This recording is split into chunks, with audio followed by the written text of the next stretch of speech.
Welcome back, generals, to another Let's Fix Generals 0 hour to make the best game ever.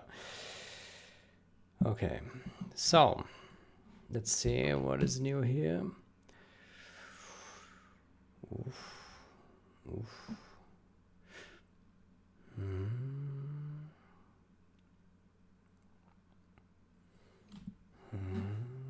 This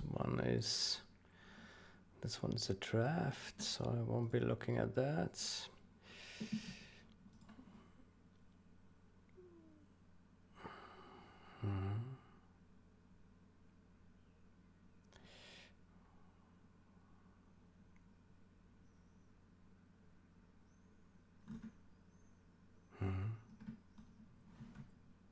Okay. Okay.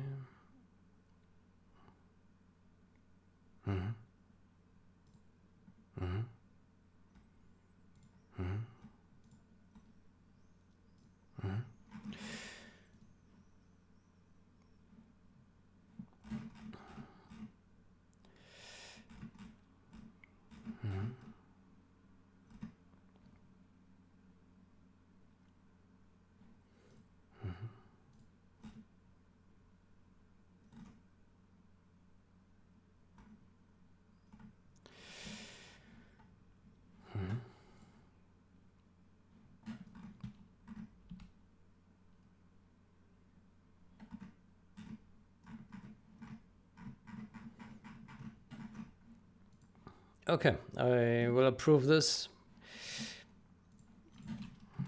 Looks very good to me. Very secure.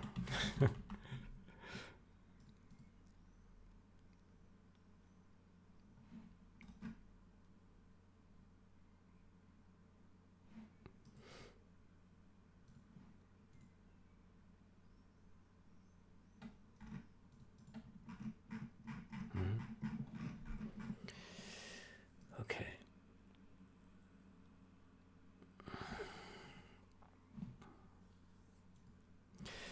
So this change here, I think we can merge.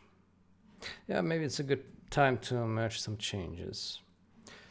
This one is a no-brainer. Core.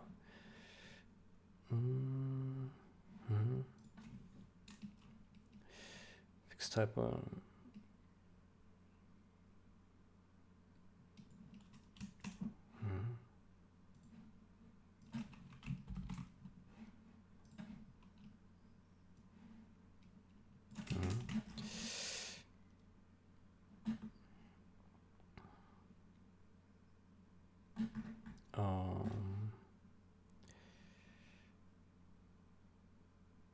Wait.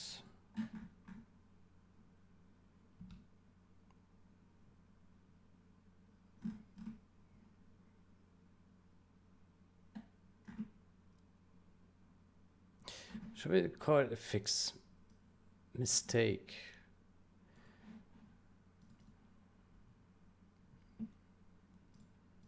Fix wrong loop increments. I think that's better, because if someone says that it's a typo, it doesn't really say, okay, is that just like a common typo? Like, what is this? I think we're just saying it's a wrong increment. I think that's better.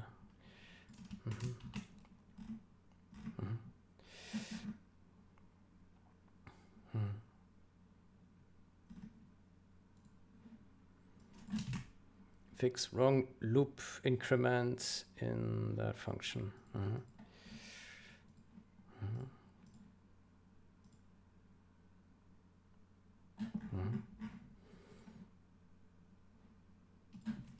Review approved.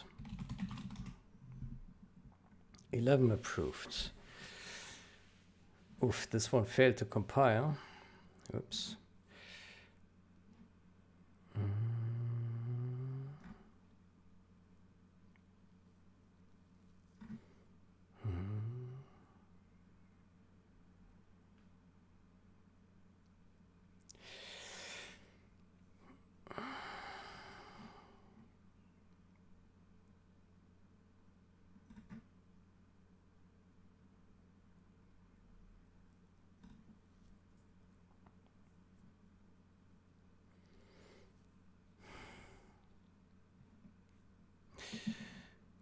This one we can merge.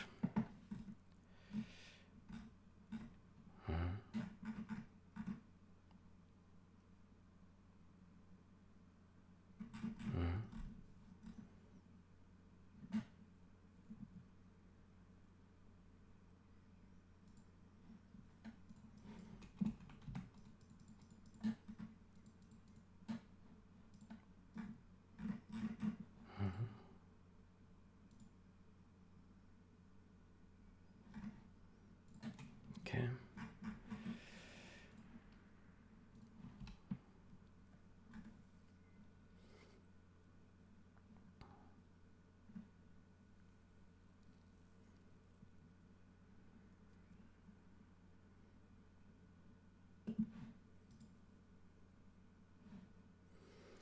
This change prevents IP options from changing when changing the display resolution in the options menu.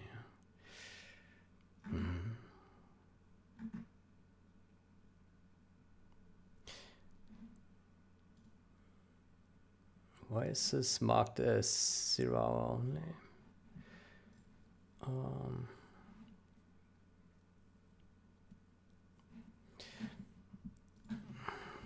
Gen.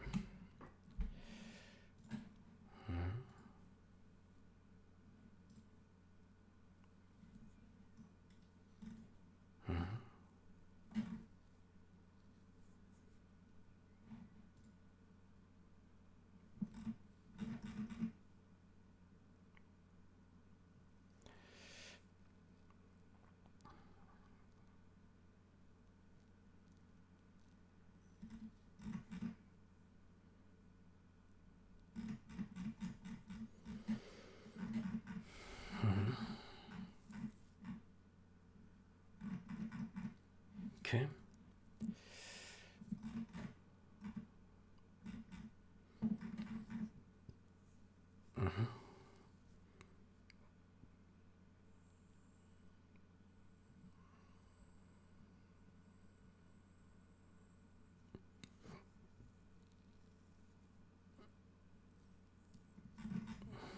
Okay.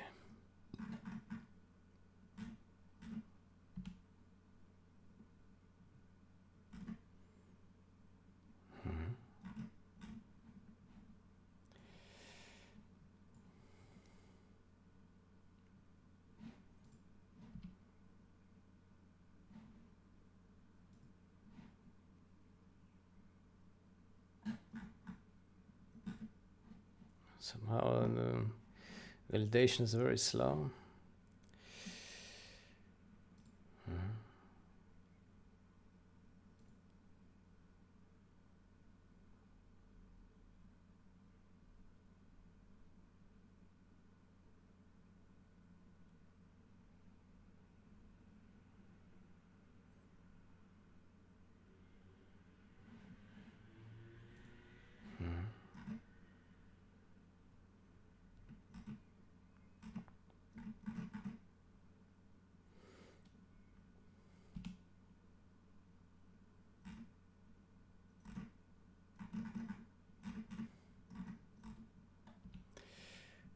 Why is this not updating? What is this here? It's so slow. Okay.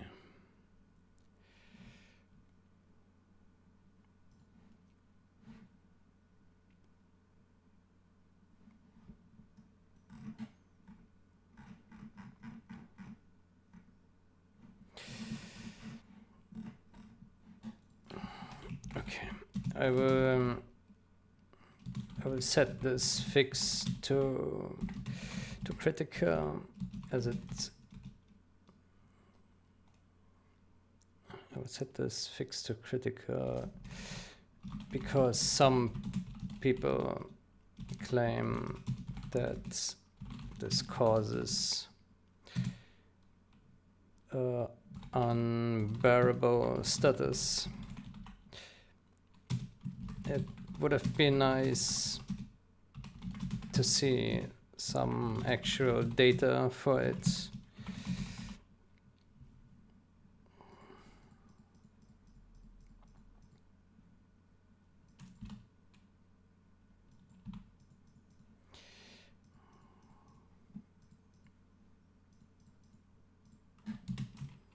CPU, some actual CPU timings for it.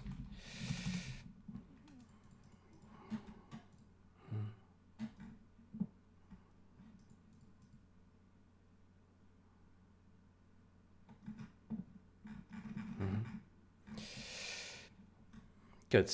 I will set this to critical because there were some users that claim that when the replay file is writing, then the game is super slow or stuttery.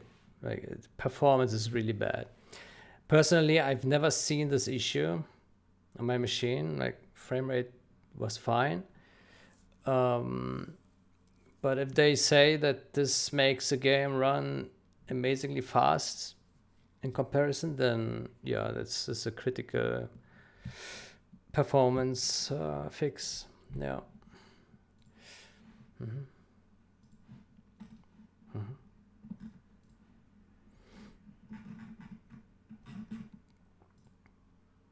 Good. Prevent IP options from changing when changing the display resolution in the options menu. Prevent IP options from changing when changing the display.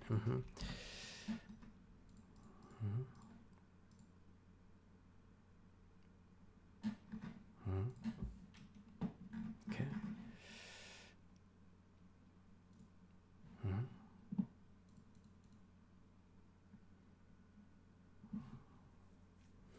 Okay, let me look at this one more time. Okay, that's pretty straightforward. Should this be the final release? Yeah.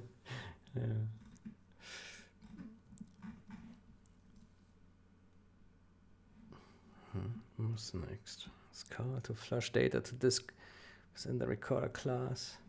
Prevents the file system from buffering data before writing to disk, which can cause performance issues on some system when recording replays.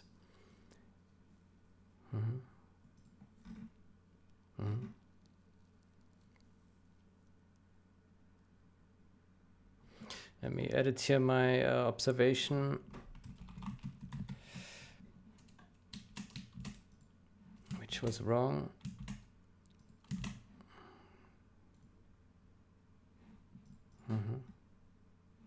It's weird when we strike through this text here, then it puts an underline there. That's so weird. Why is it doing that?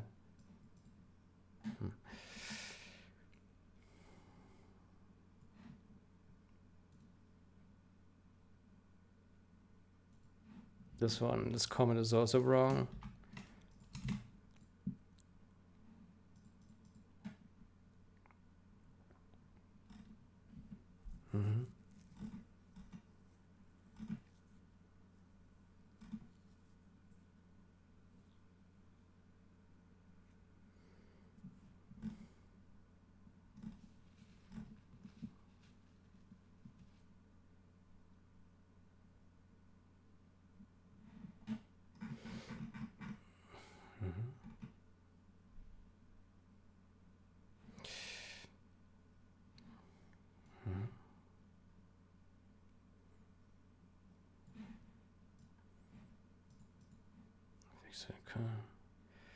A flush.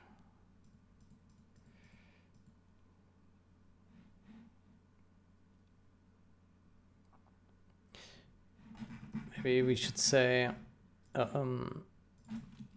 improve runtime performance by removing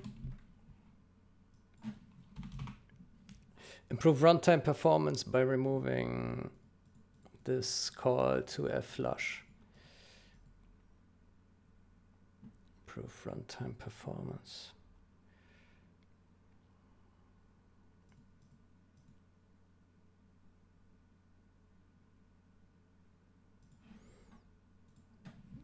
You say it's significantly.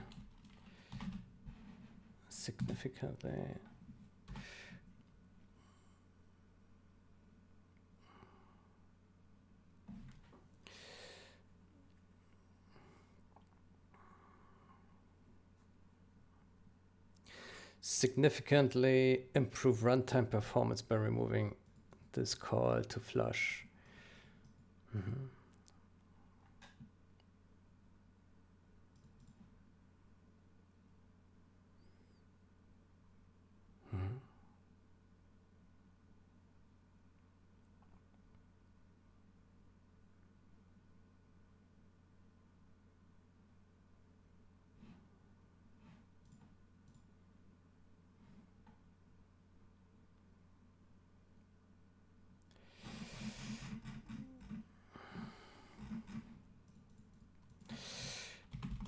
title adjusted to reflect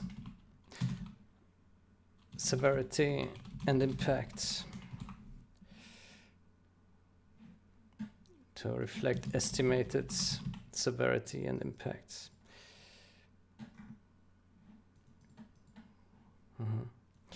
Yeah, it's useful to not just say what was changed, but also like what is a gain, right?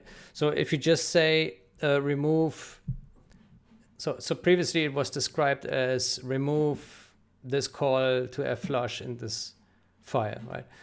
And that on its own, it doesn't mean anything, right? Like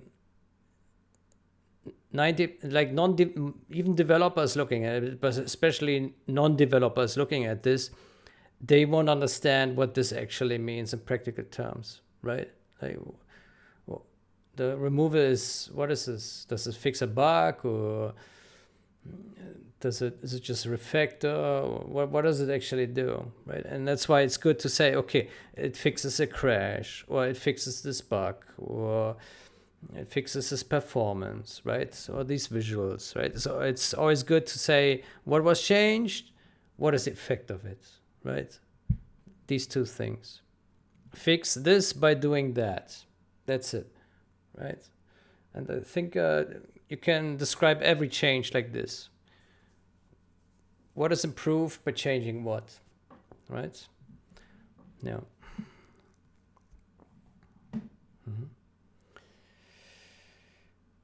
Okay, then we can merge this next, and then afterwards we can merge this guy. Yeah.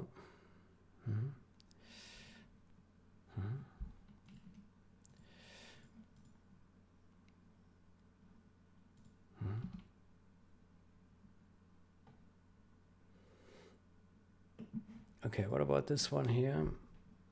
This looks very similar to that.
Can we figure out the?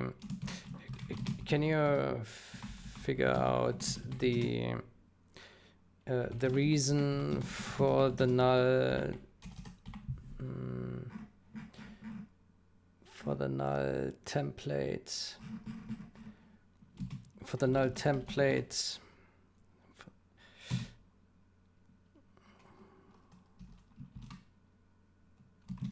Maybe there's something that needs to be fixed higher up. Other than that, I think it would be good to make this change minimal, and only test the null, only test the one pointer that needs testing. If another pointer would cause crashing, then that variance if another pointer would cause crashing with a different repro, then that warrants another investigation.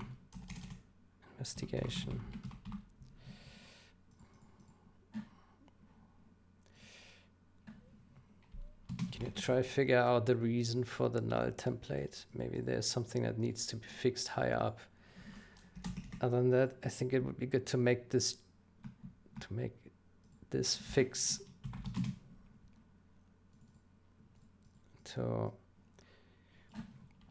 only fix the essential, only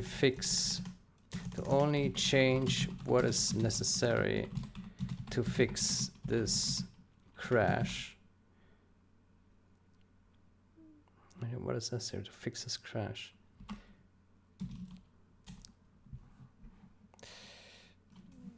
It would be good to only change what is necessary to fix the crash. If another pointer would cause crashing with a different repo, then that warrants another investigation independent of this one.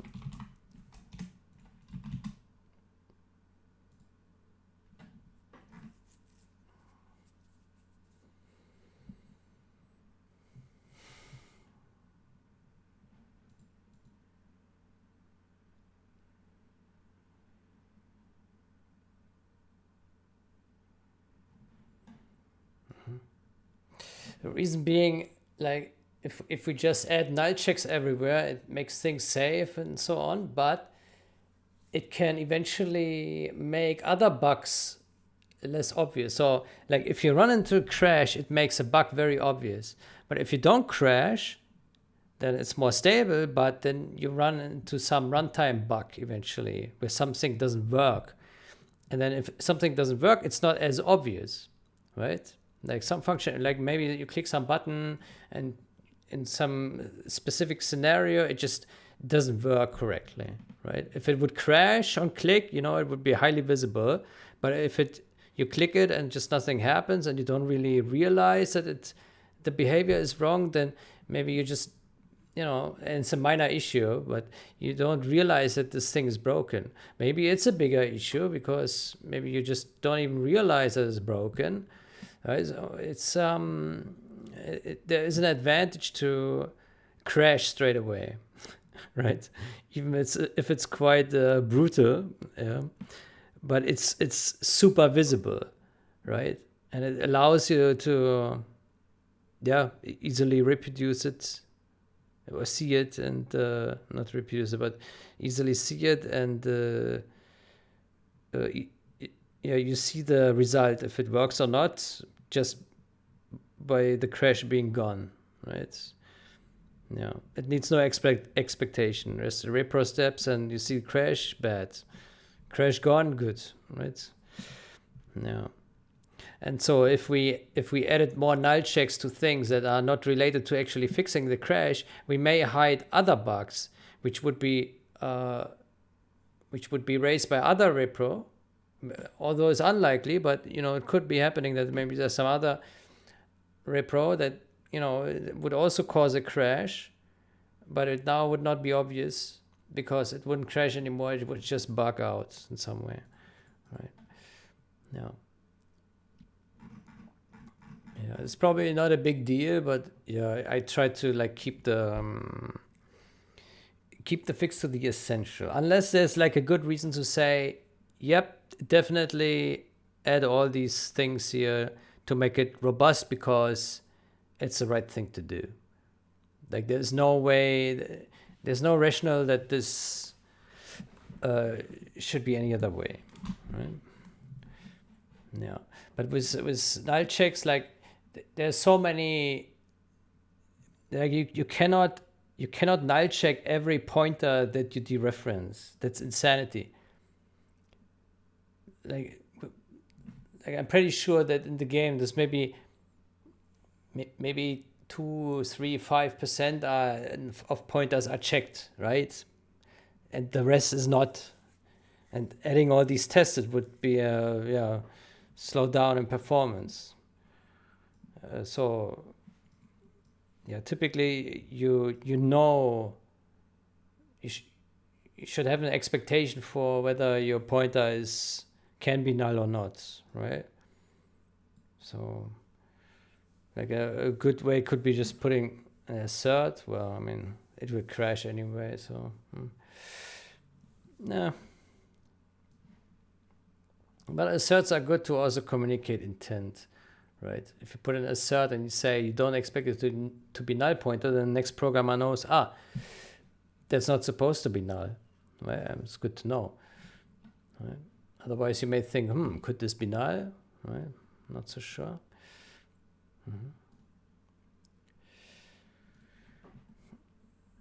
Okay, let's get back to this one here.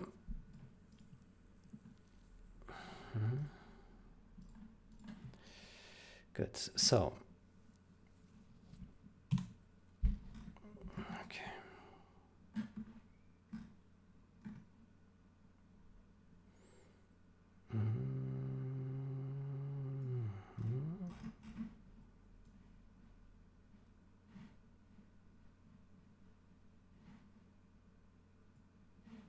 86 commits. What the hell? What is this? Why are so many changes?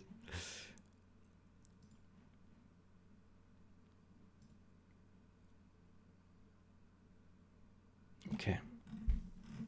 Good. Let's try to get to the bottom of this change. Okay. During replay simulation, we bypass the message stream and instead put the CRC message directly into the command list because we don't update the message stream during simulation. Playback the message stream.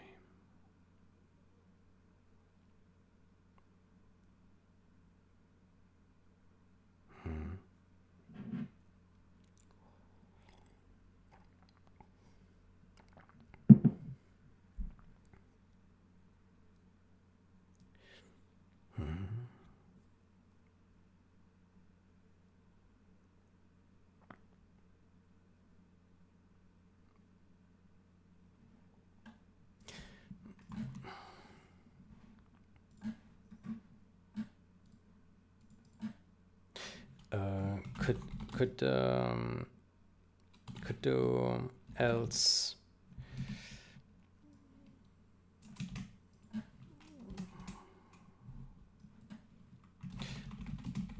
minor optimization, very minor optimization.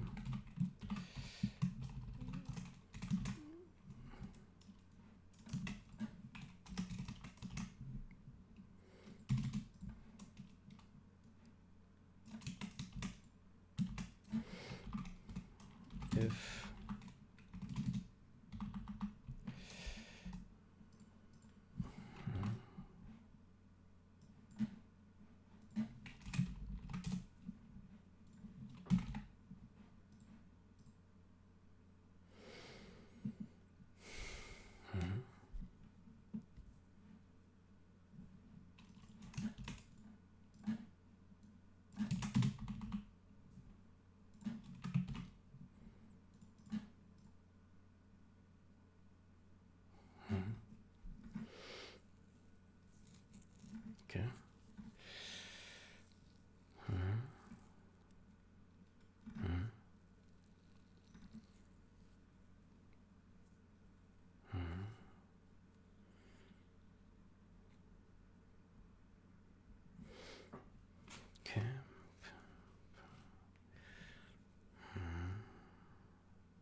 Okay.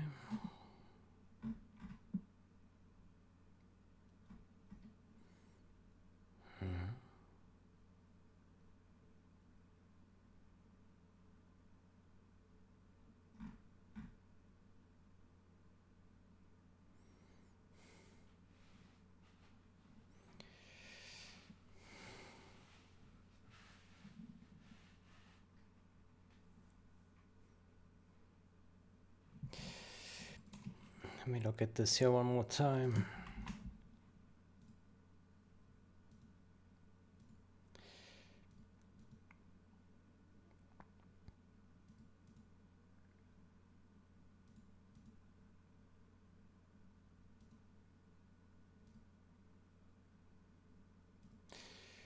Replay simulation. Replay simulation.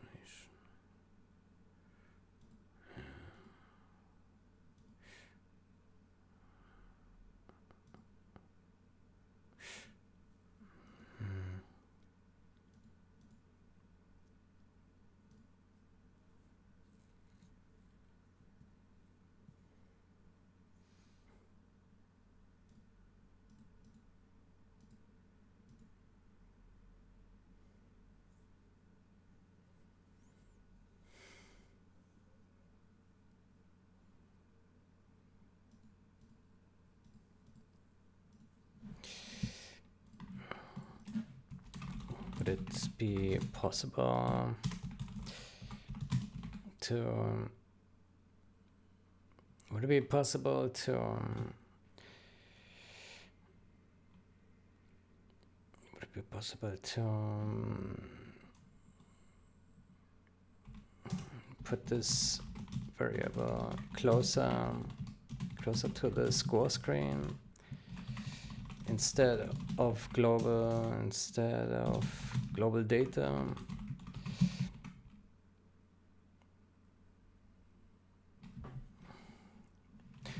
Global data itself never writes to it. It just acts as a middleman between replay simulation and the score screen, which is strange.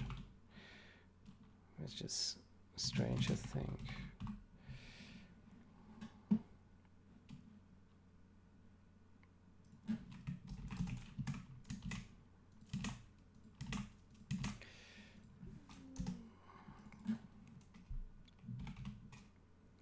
Into the score screen.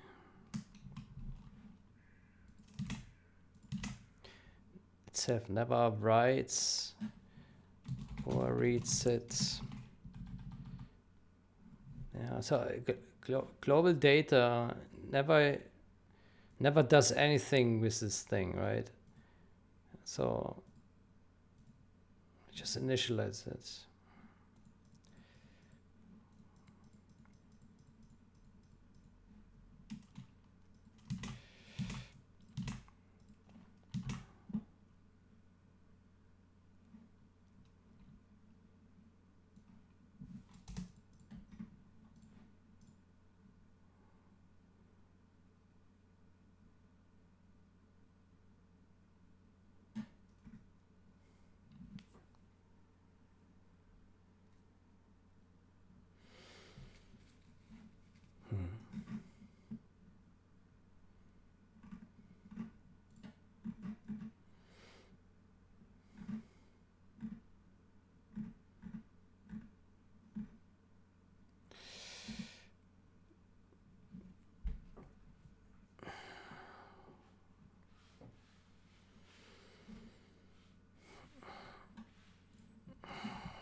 It's not ideal.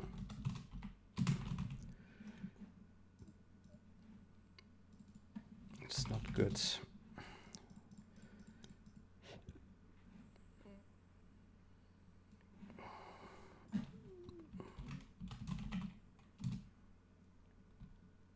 Ideally, it is the client instance that has this information because that is the most natural place to look when interacting with it.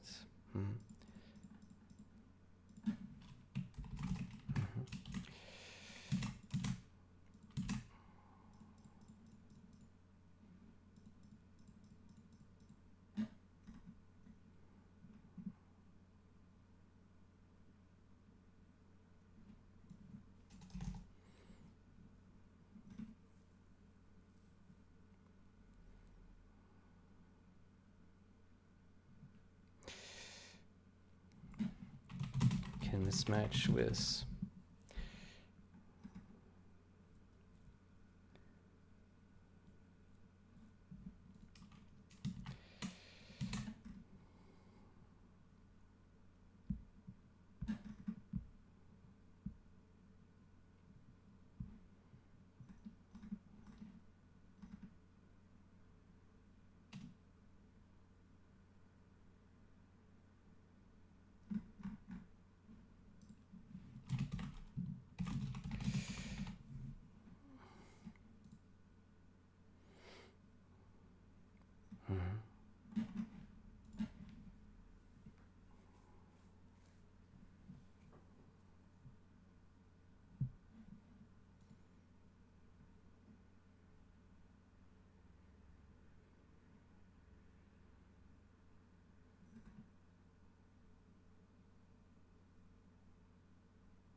okay.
Playback.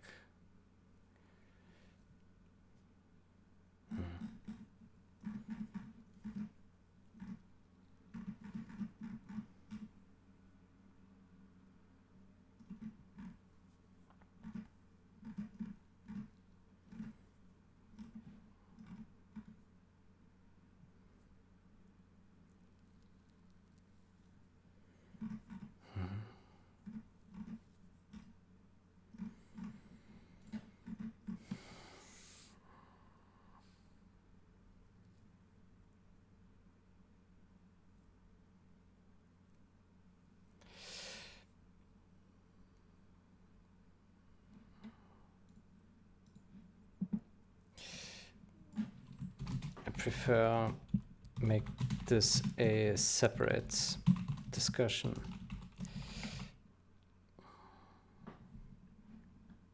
Separate change and discussion. Discussion and change.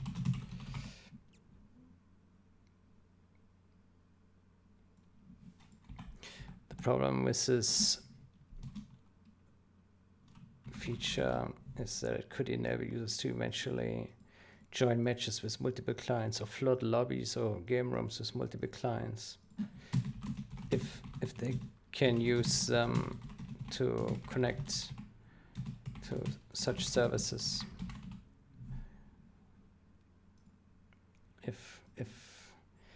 If the network allows them to connect to these services.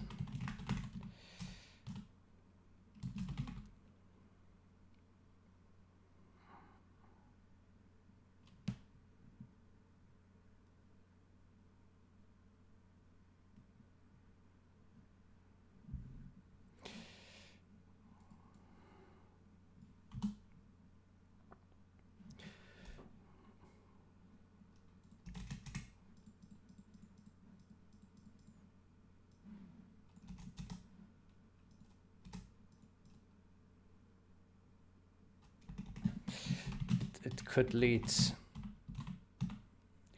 to sabotage.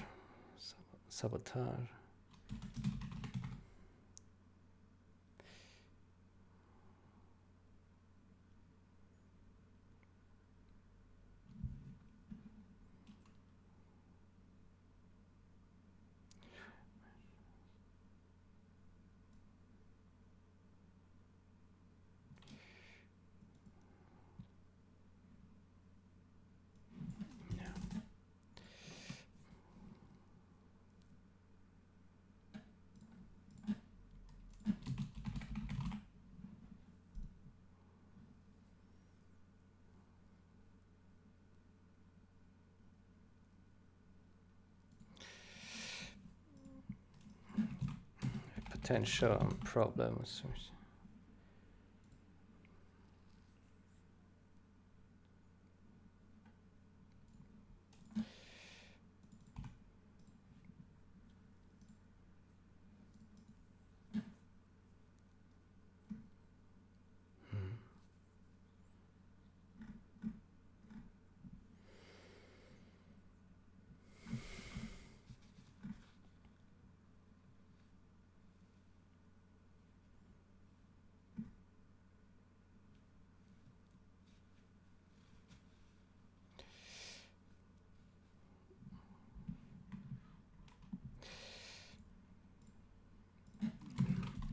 See additional comments in client instance file.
put it above the variable block.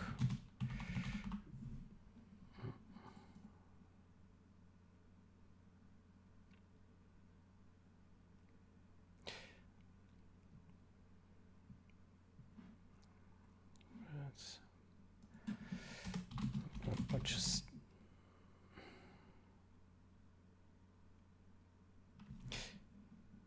I think he doesn't even need to put the comment here, because there is already a comment on the command line, right?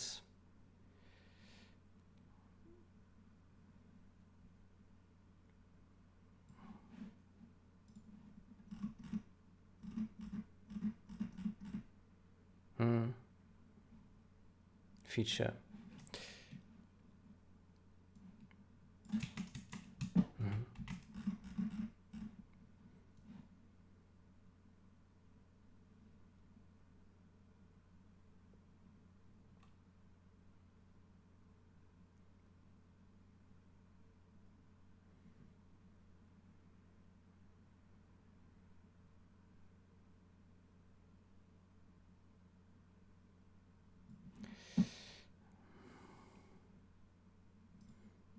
Delete this, you already commented this elsewhere.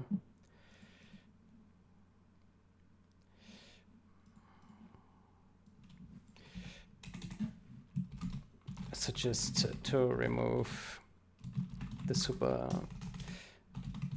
hackers comment here. The feature aspect of it is already documented with the command line. It's already documented at the command line definition, which is sufficient.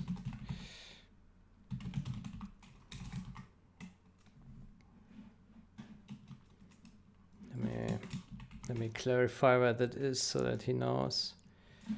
Yeah, this.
Still closing handle on null here.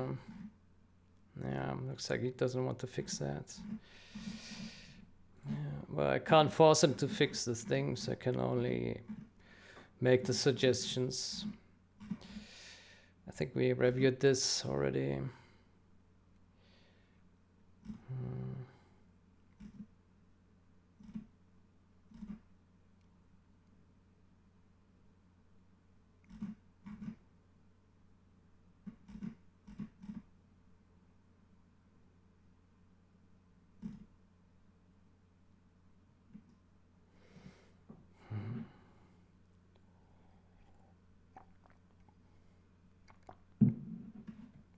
Is this correctly spelled? Occurred.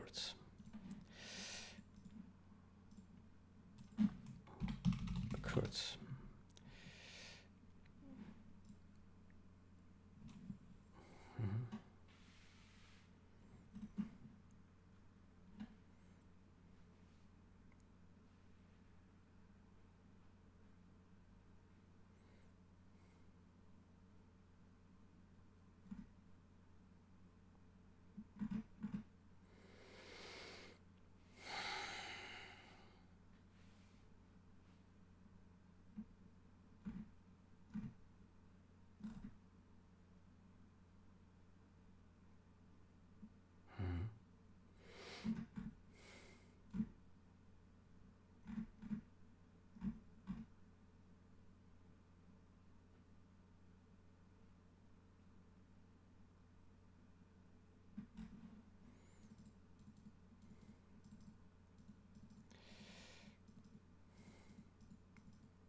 Interesting.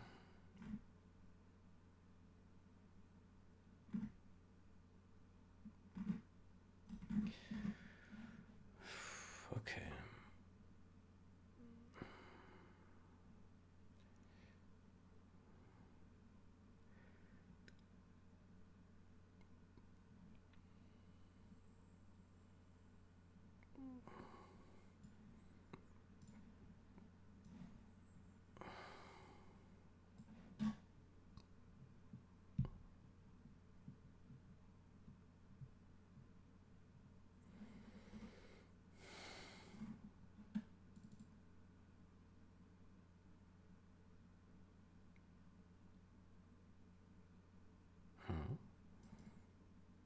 What is this doing here?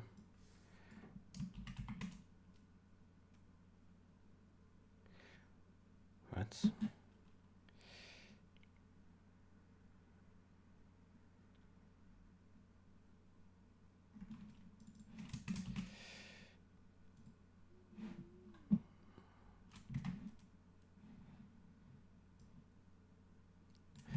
Sim replay.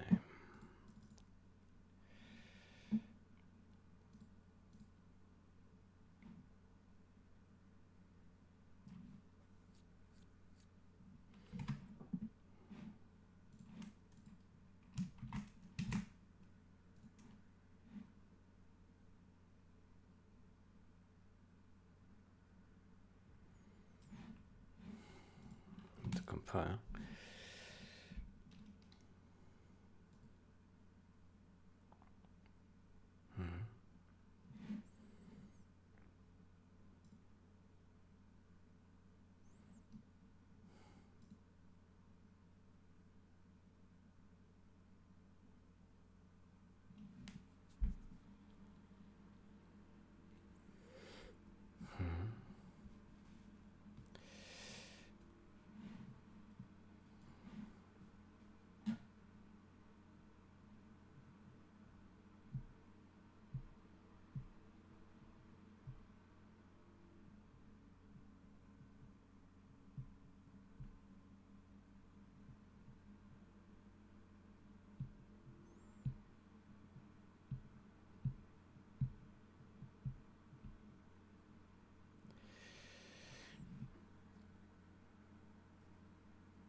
Somehow it's not found. Why not? That's weird. Ah, there we go. Okay, so this file name is unused. Yeah.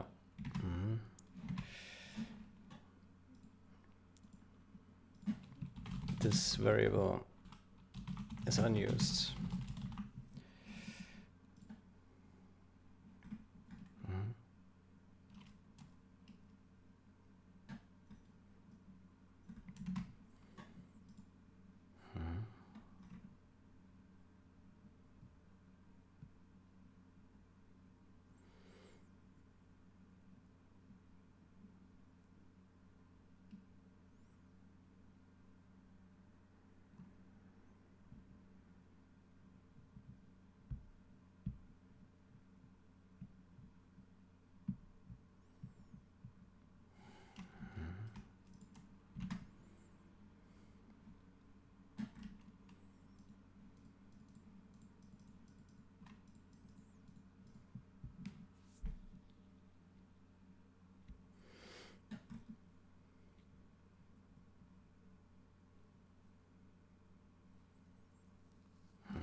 time.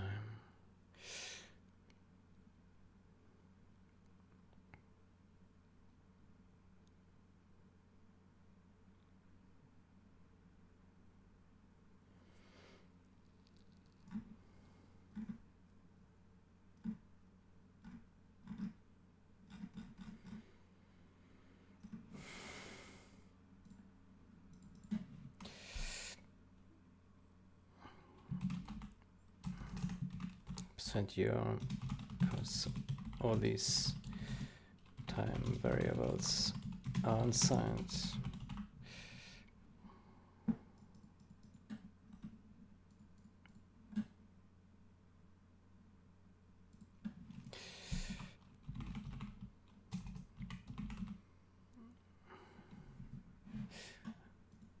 I wonder what actually happens if you, I mean, it's only percent deep, unsigned.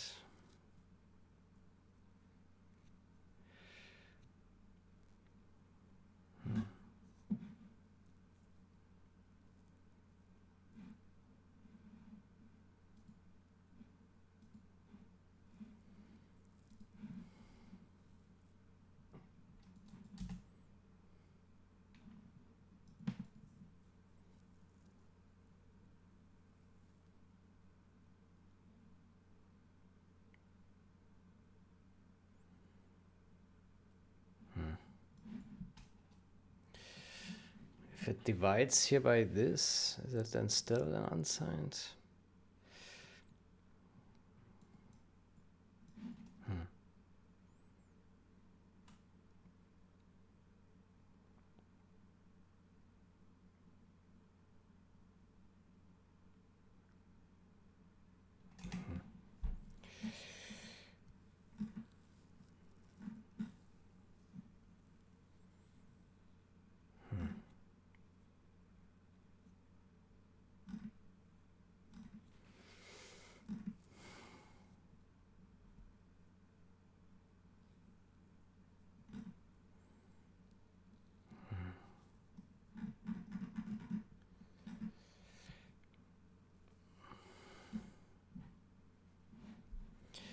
If we look at this file here, do we get any other warnings?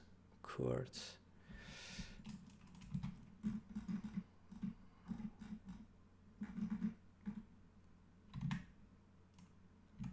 $95. Kurt.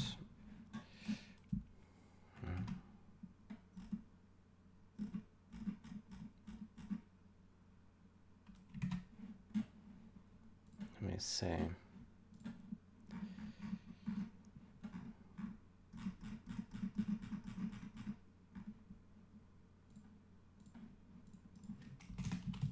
Several times in this file.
Why does it need to know about this button?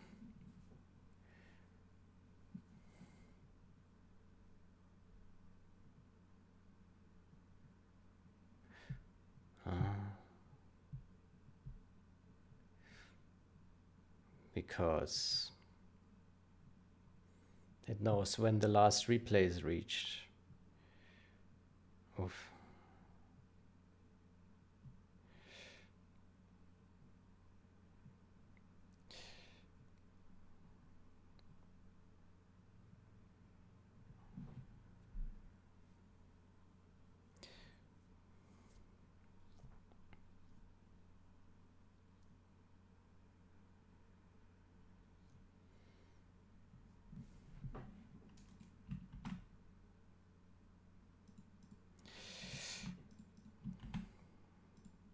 Ugh. Can't search for references, okay.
Score screen.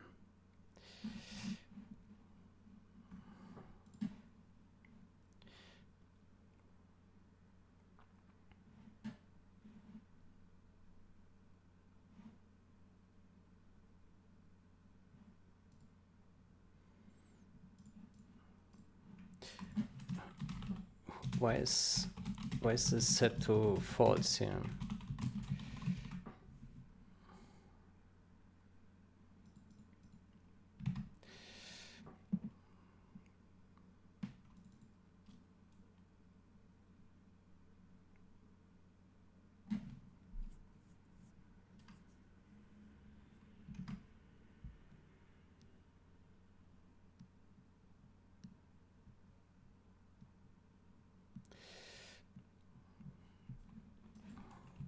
Is it necessary to set this to false here? It looks as if we only, it looks as if only, it looks as if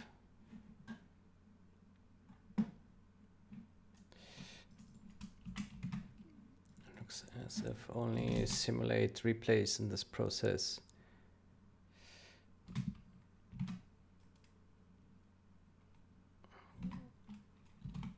will set it to true when needs to set it to true. Sorry.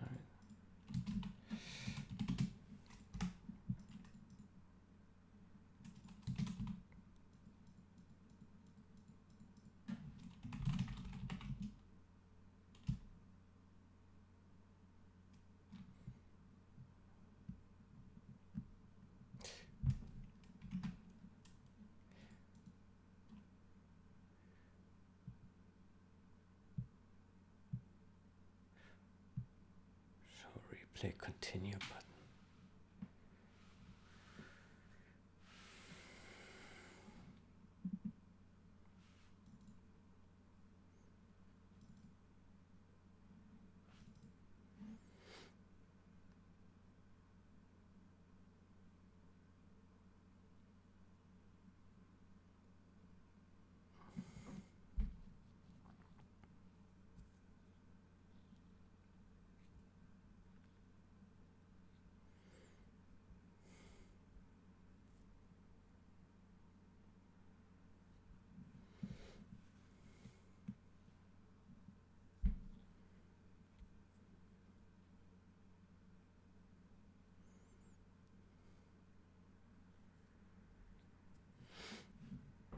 Okay, so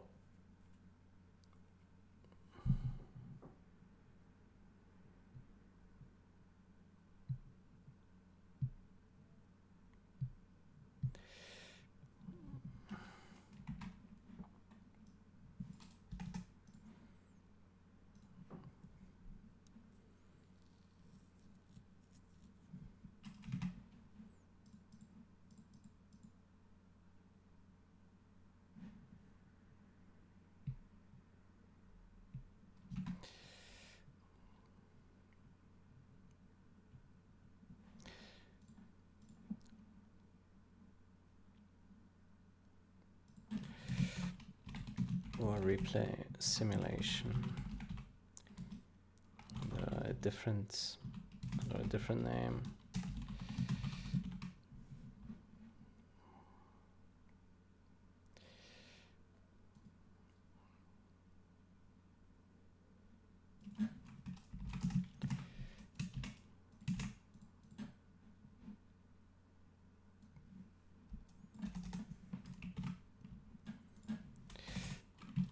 If this variable lifts in replay simulation, could also have a different name, such as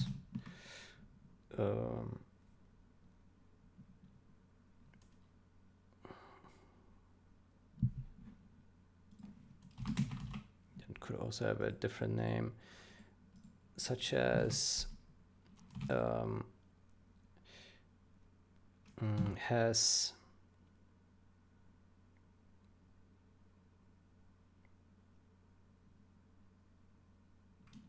has completed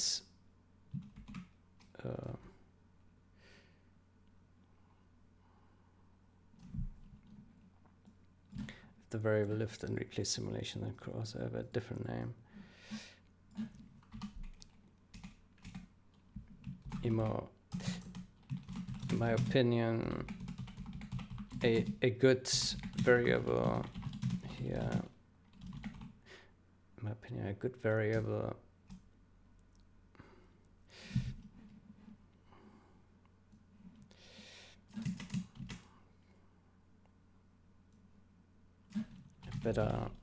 better variable here would be a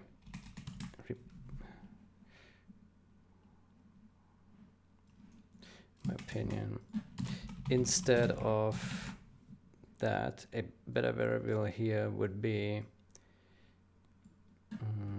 replay simulation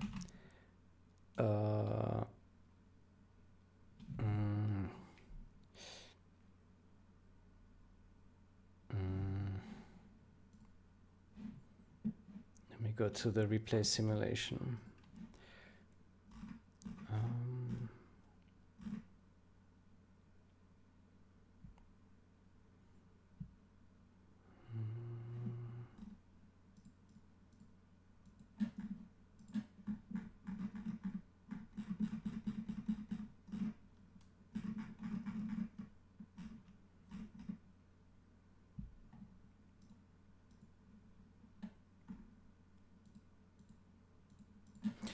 Where does it split the file names into multiple jobs?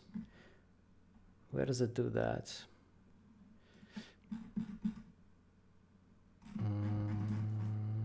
I mean, it must delegate like the different ones to different. Yeah.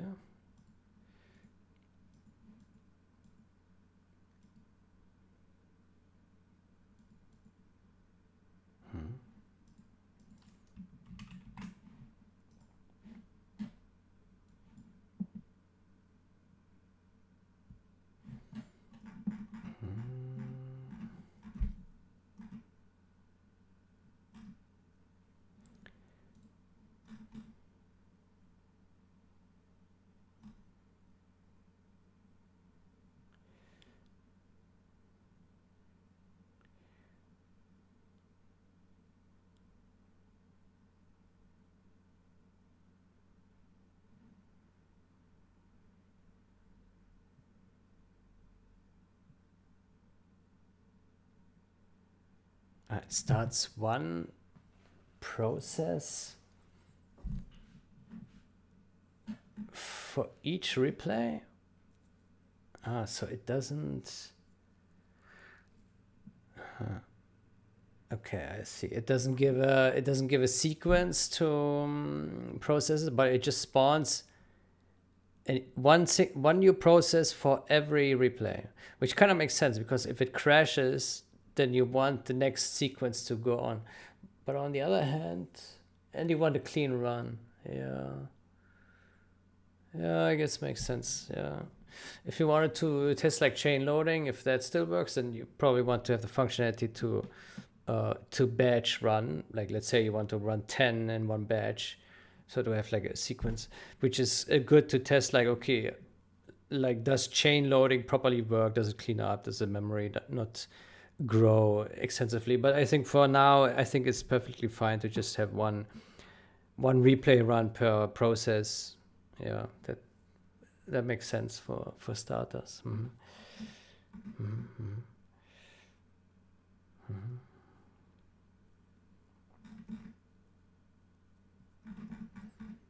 Mm-hmm.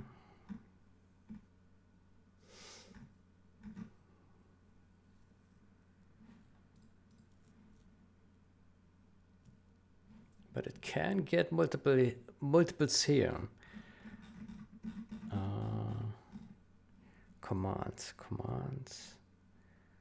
Yeah, but it only adds one replay. File names.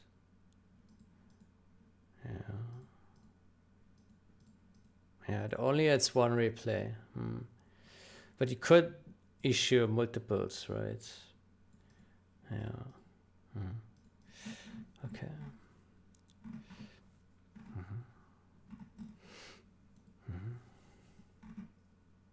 Okay, what did I wanted to check? The button, right?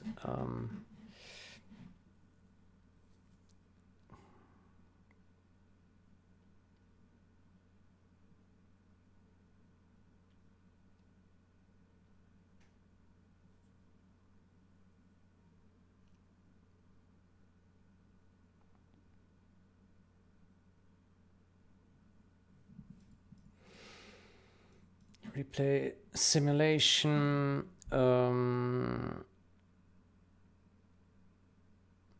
Replay simulation. A better name here would be replay simulation.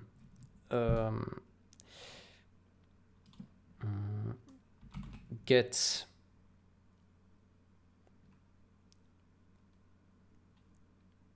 current replay index.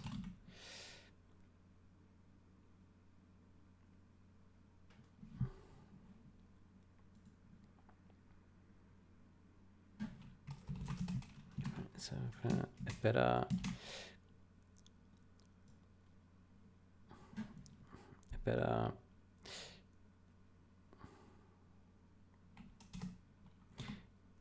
better thing here would be get current replay index.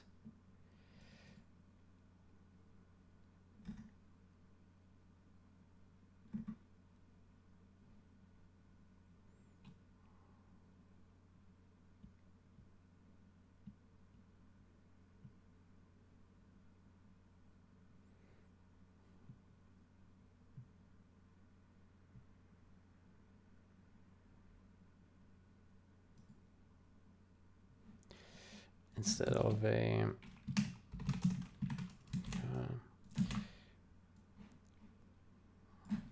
it would be better to have a get current player index, to have a replay simulation get current player, get current replay index, get current replay index alongside a replay simulation get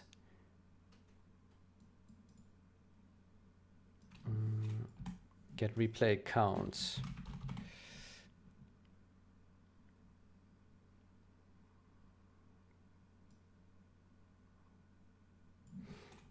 get replay index alongside a get replay. Then in score screen, the continue button can be shown if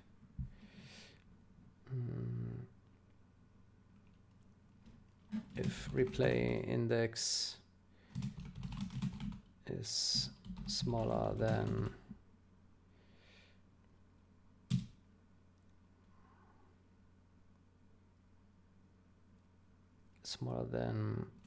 replay counts -1.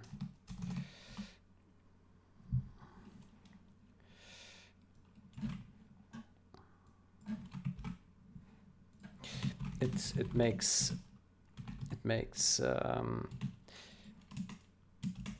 the variables more versatile. It makes the information from replay simulation more versatile for potentially other use cases.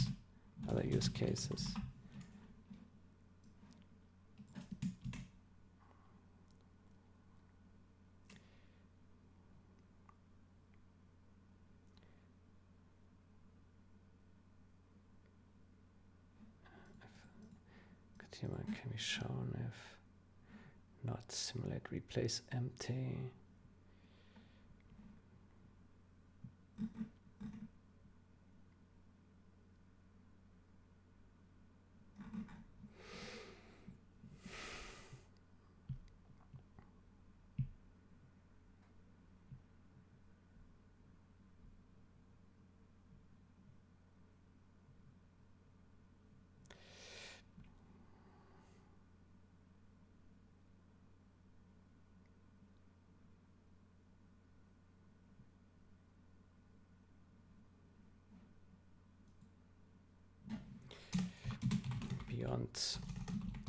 Beyond the one here in the score screen UI.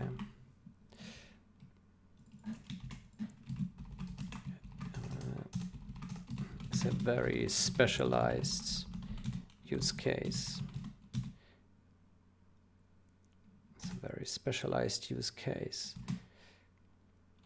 That is not reusable for anything else in this game.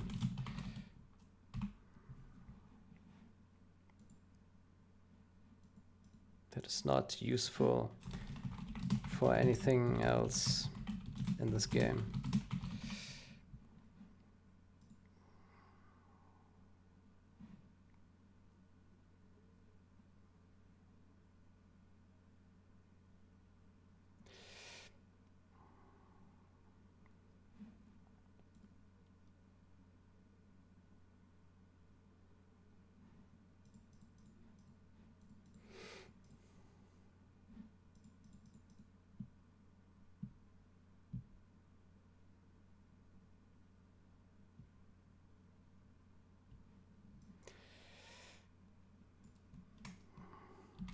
Say that.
It never writes or reads it, it just exits them.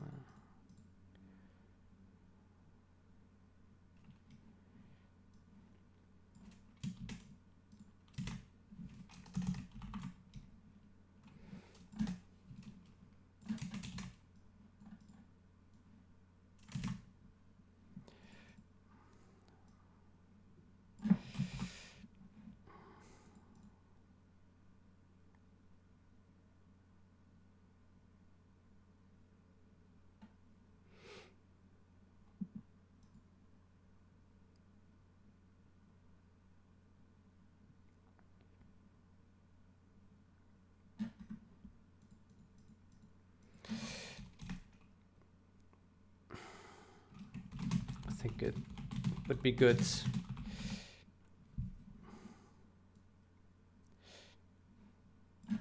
So I suggest create a replay simulator class with static functions and start moving things in there instead of start moving things in there.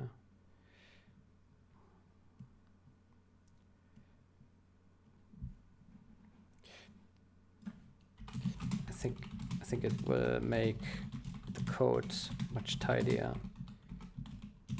and make the code tidier.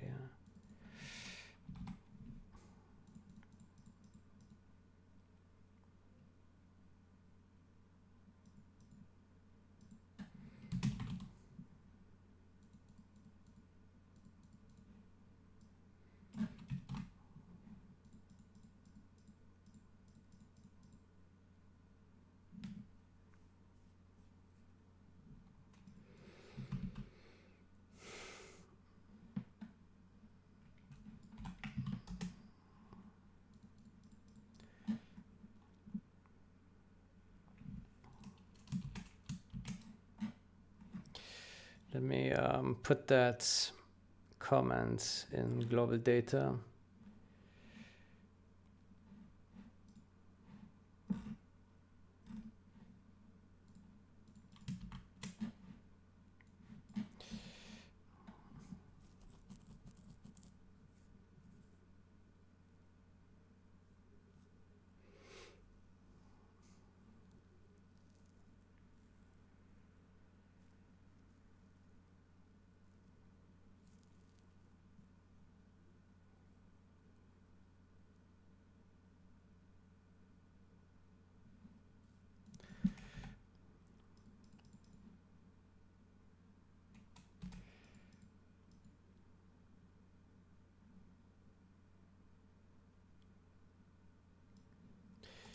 Simulator can be a new class with static functions.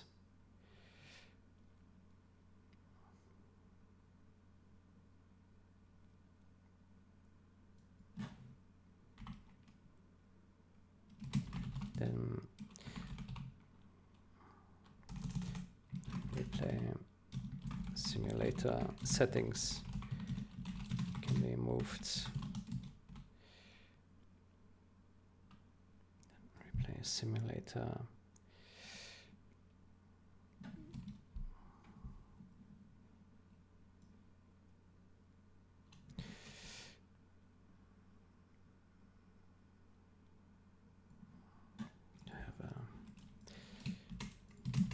Simulator class with static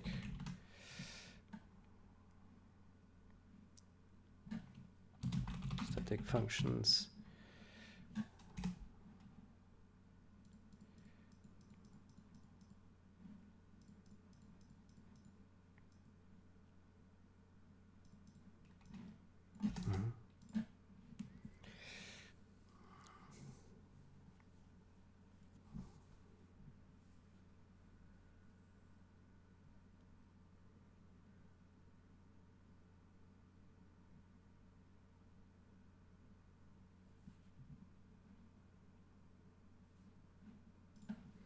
Maybe we say get current replay. Get current replay index. Get total.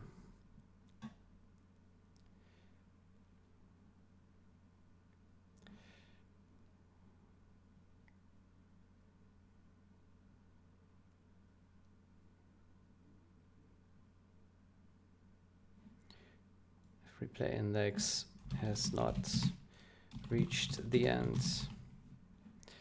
The replay index has not reached the end. It's not reached the max count.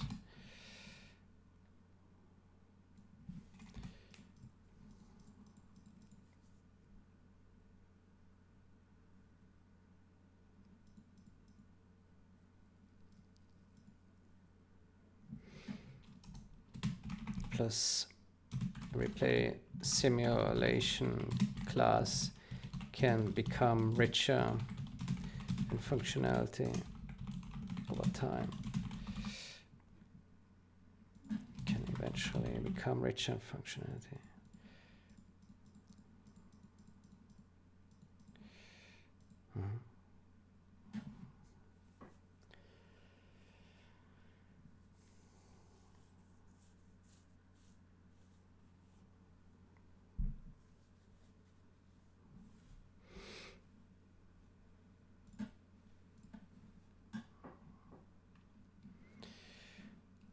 To have a new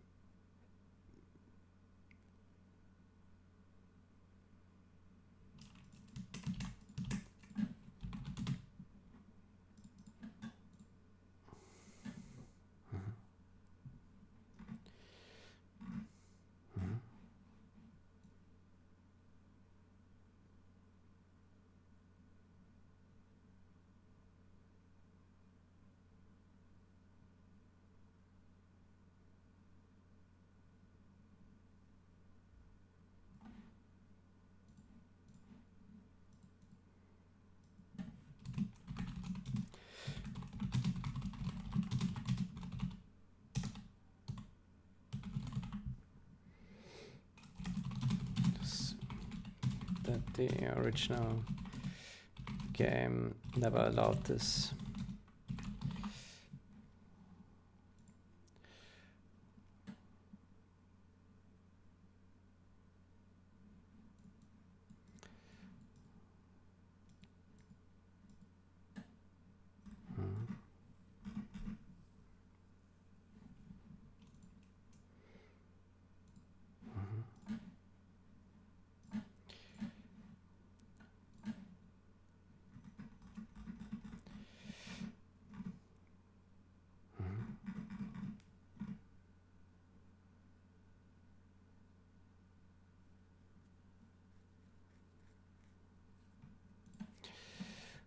I very much prefer.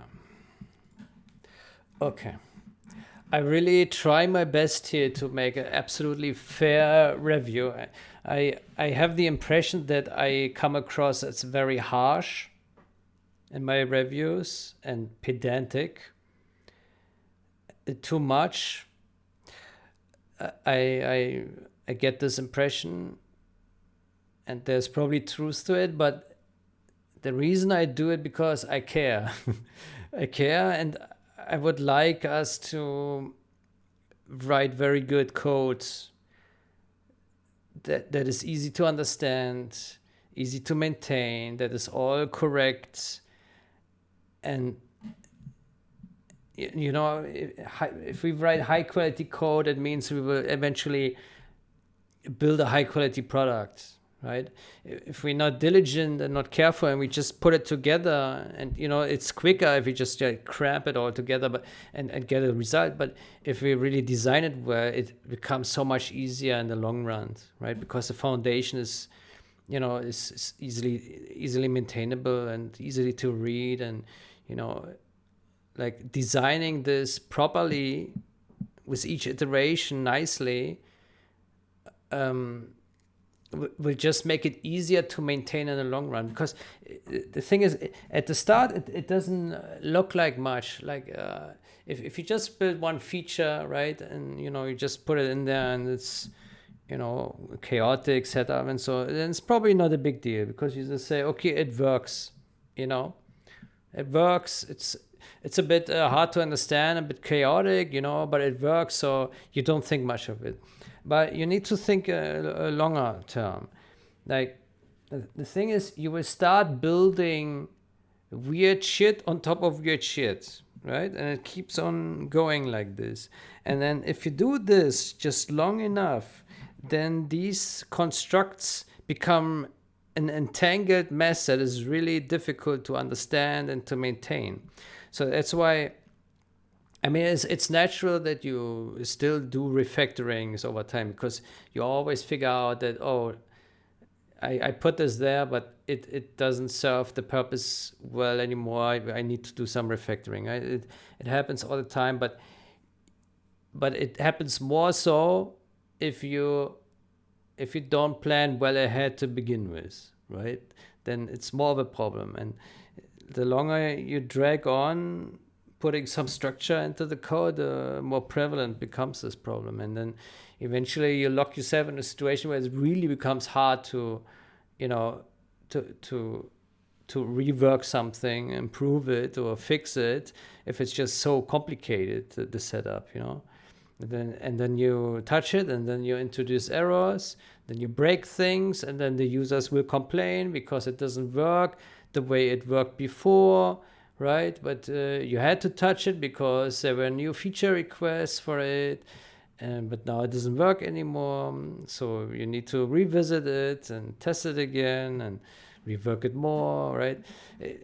This can be mitigated by just like taking a step back and carefully looking at the design and making things a bit easier to maintain. And like, so, and it can be simple things like, you know, like we have seen here with the variables right now, they are all here dumped into the global data, but I don't think they should be here, because like this here, this data is not the responsibility of the global data. It should be the responsibility of the client instance class that managed the instance for this one client, right? So this shouldn't be here.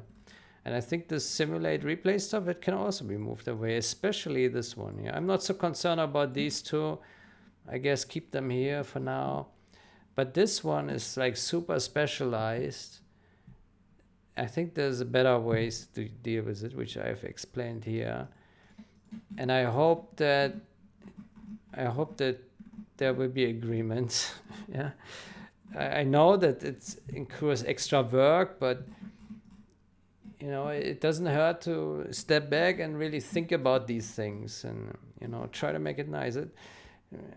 I have the same.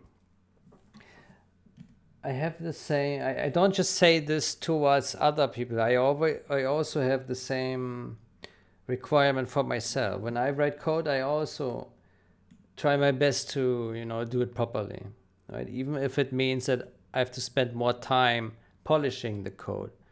But then I say it's better if I do it, because in the long term, and when I revisit later and it's nice and tidy, then I will have an easier time and a better experience interacting with the code going forward, right? So I don't see it as a burden, but I see it as, yeah, it's good to polish the code in ways that I make the thing easier for myself. Yeah.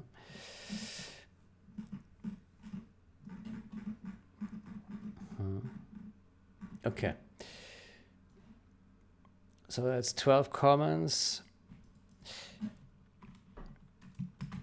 Thank you for implementing the replay plus headless. That makes this much more versatile.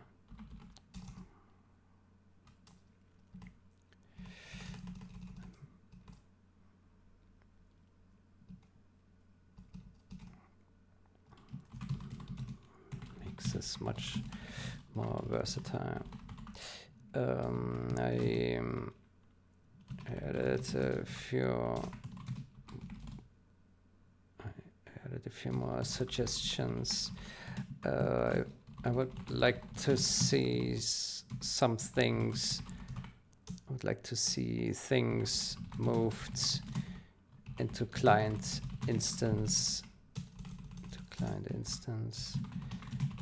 and replay simulator to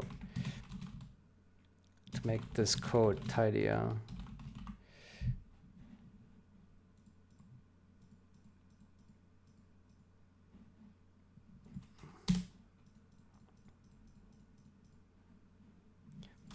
See, moved.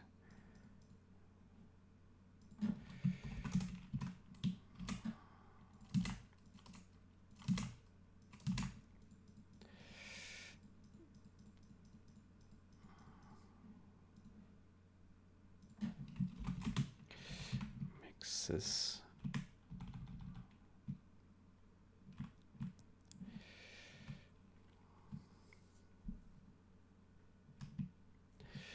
To see settings / states.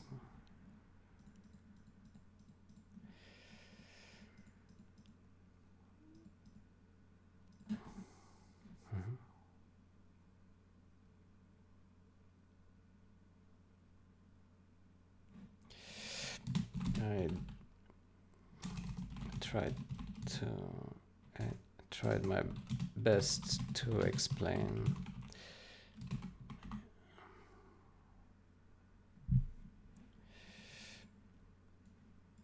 to reason about it.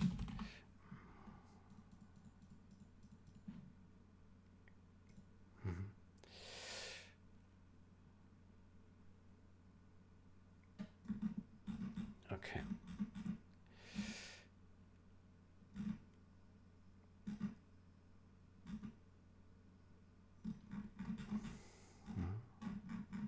Good.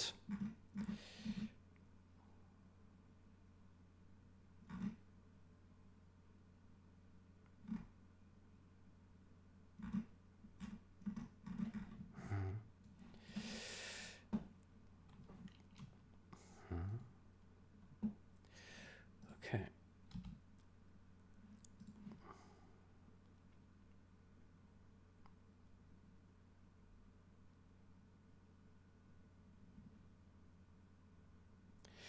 Good.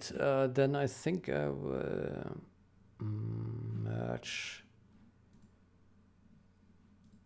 this guy.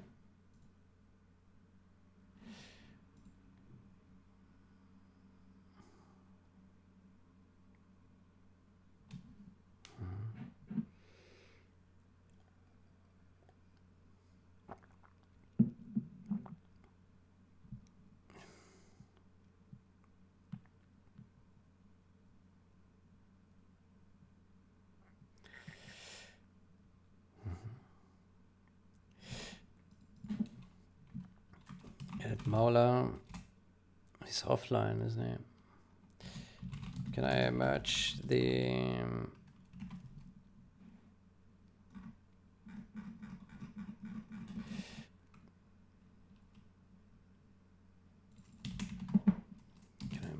flush fix, or is anything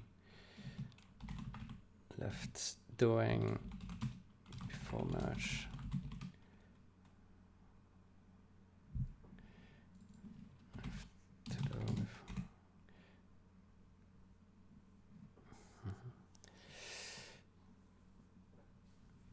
What's the time? 1:46. Okay, I think I will end the session soon. Yeah. Okay, but today I have put a lot of time into reviews. I think next sessions I will spend again more time with code. I can't spend all my time with just reviews.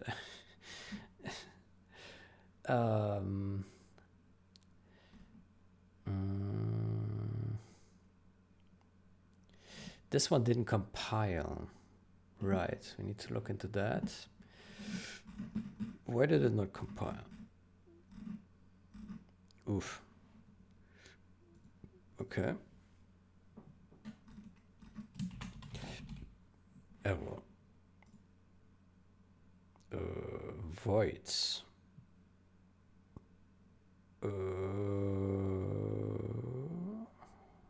Ref PT.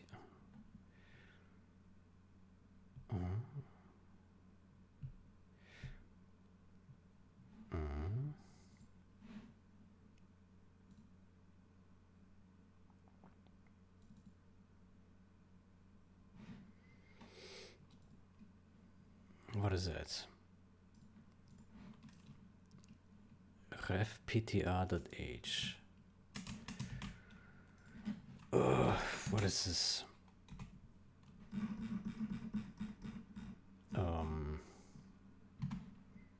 231.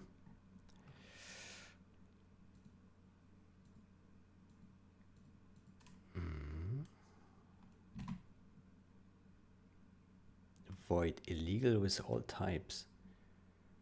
Class template member function. What? Void illegal with all types. Void. What did we change?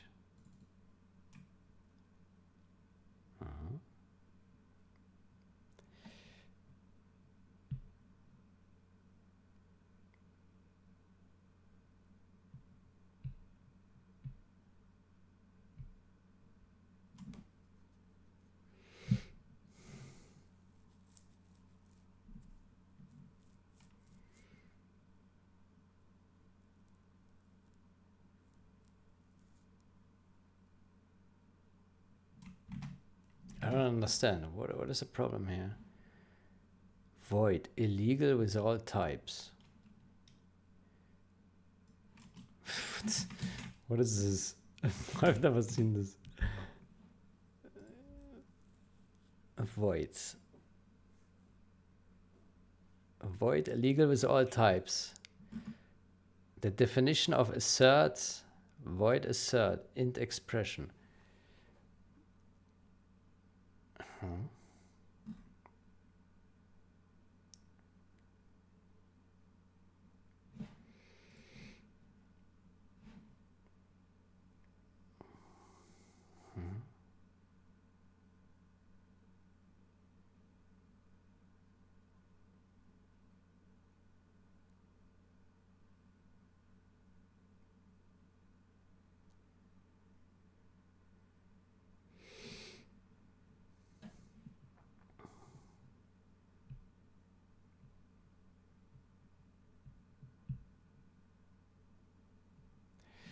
Reference counter value cannot be copied. What is the problem? So it's complaining about the assert somehow. Numrefs.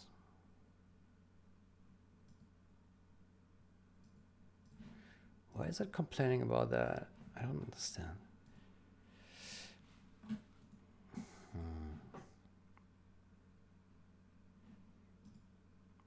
It's only in debugs because of the assert.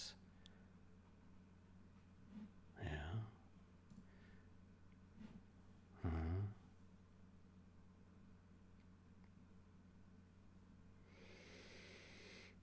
No addref. No addref. Yeah. Why is this failing? ww assert t equals null or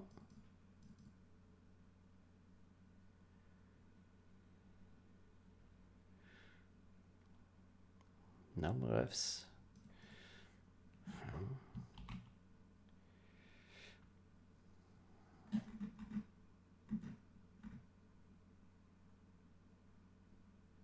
I don't understand. Let me reproduce this locally. CMD. That's weird. That is really weird. No.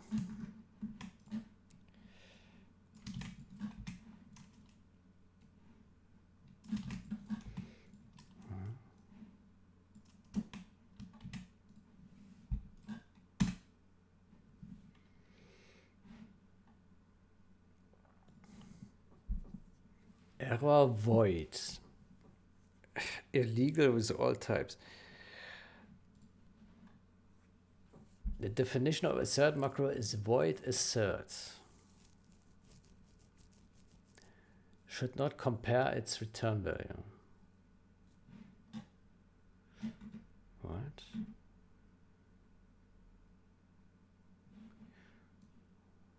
Okay.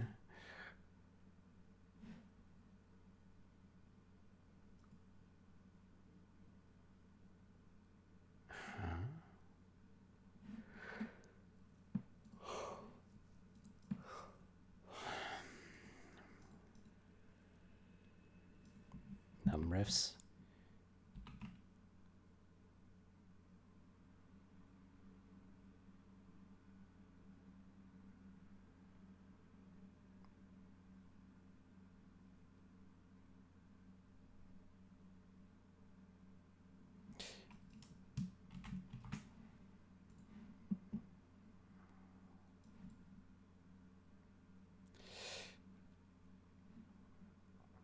Oh. Okay, I see. I see.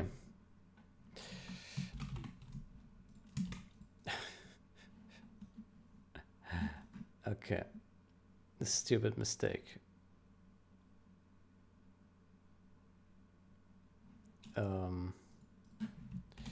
AI group.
Let me search for num_refs here as well.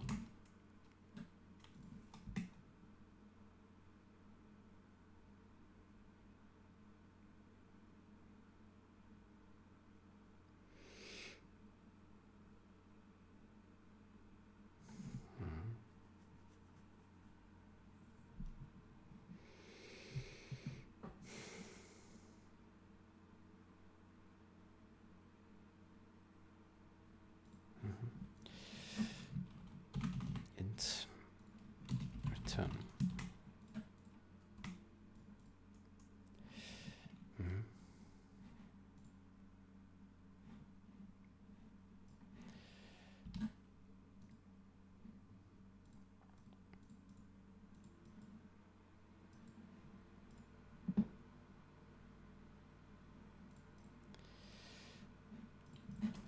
Fix missing return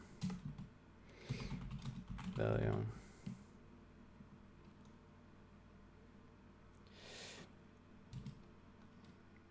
Of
what is the change number?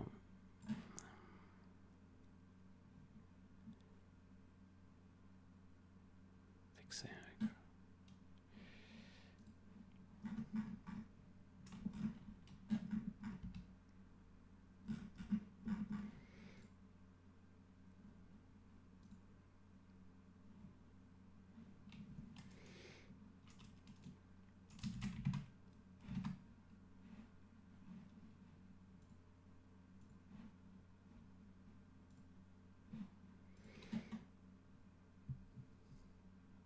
Maybe we should make this a separate change. Yeah. Should be a separate change.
Okay. Okay, so the problem is here AI group 2. So AI. So here we have the same problem. Int return int return.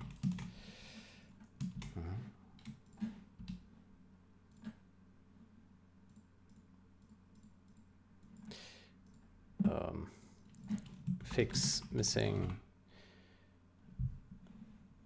return value of AI group numRefs.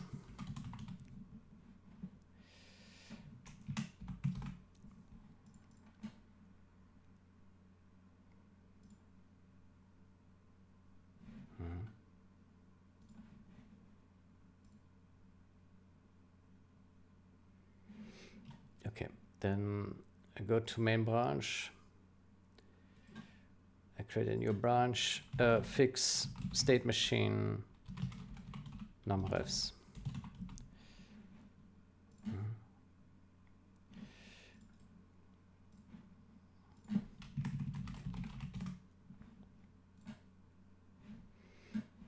And then I simply cherry pick this one.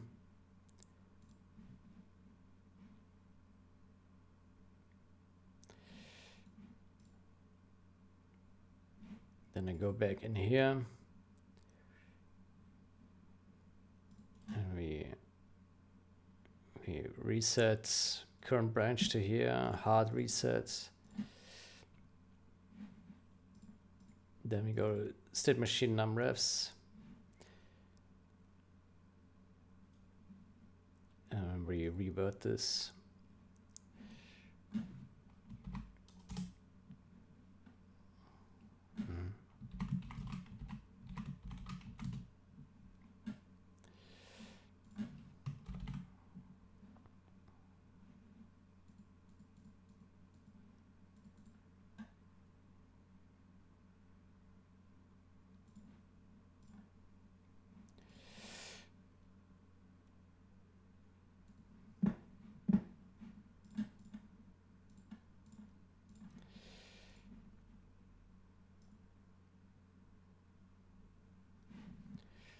Okay.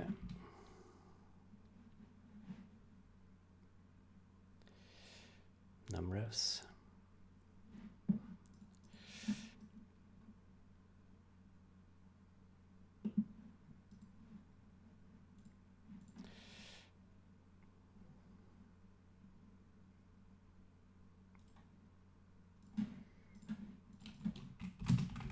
Follow up for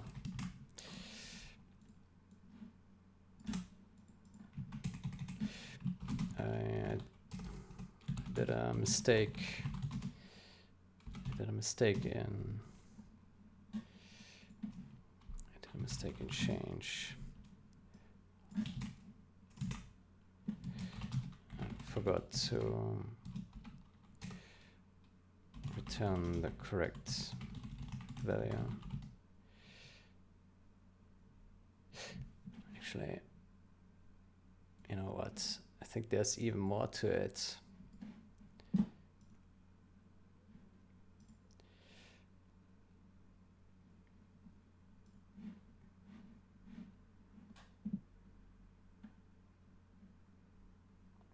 I think there's even another level of error.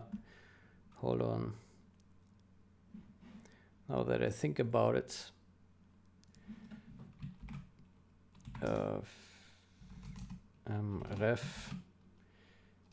ref counts. Yeah, here integer type. Hold on.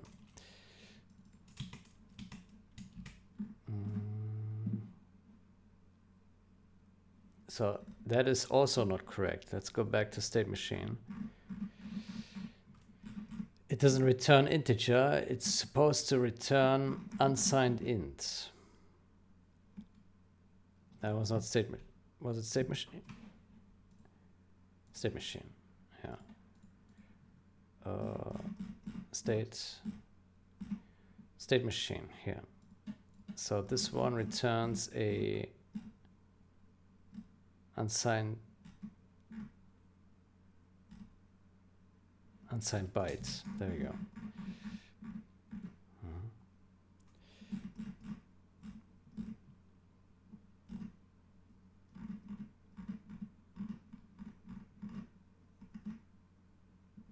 Where are we? Numref. Oh, man. There we go. There we go.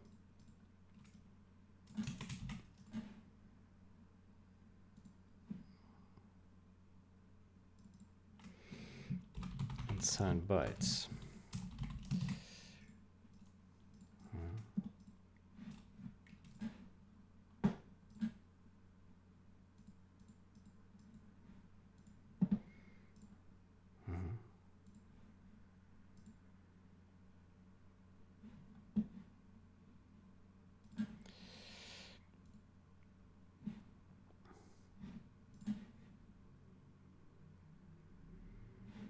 Okay, and then in the AI group, we do the same.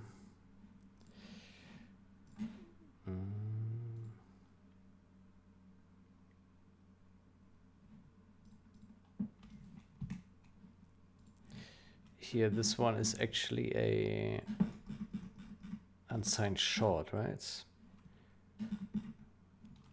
Yeah, unsigned short.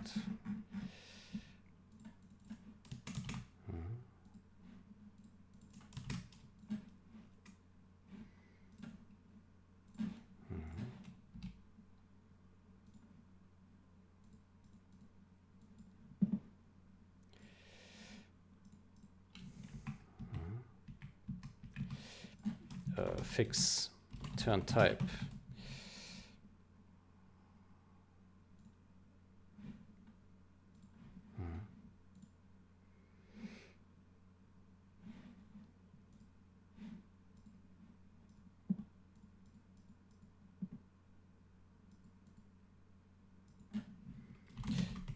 It was no compile error because the function is unused. The function is not called.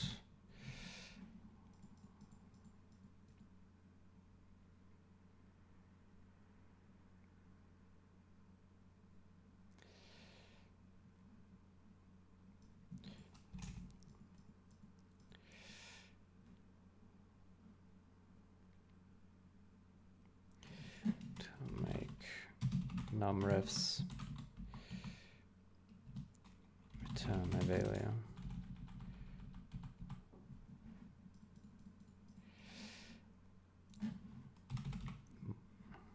Minor fix.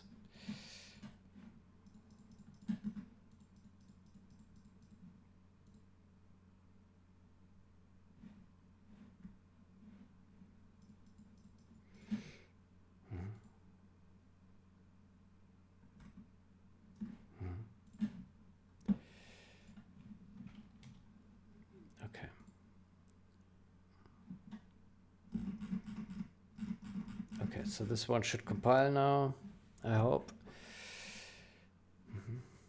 Okay.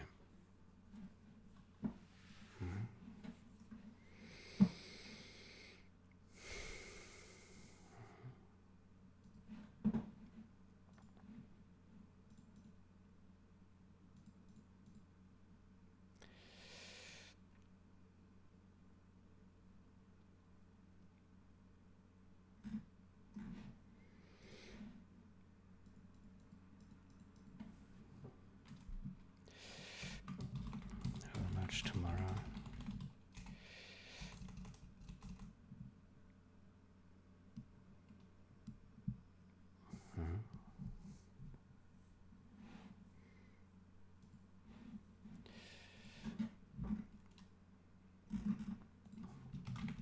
Compile or fix.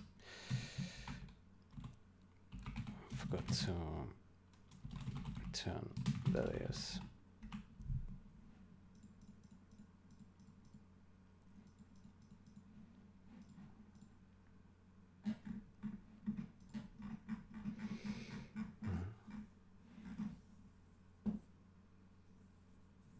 Okay.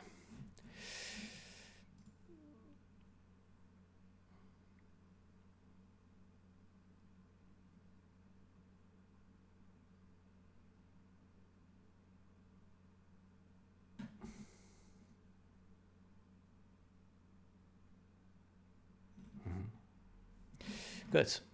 Then I will end it here. I wish you a great day or night. Until next time. Goodbye.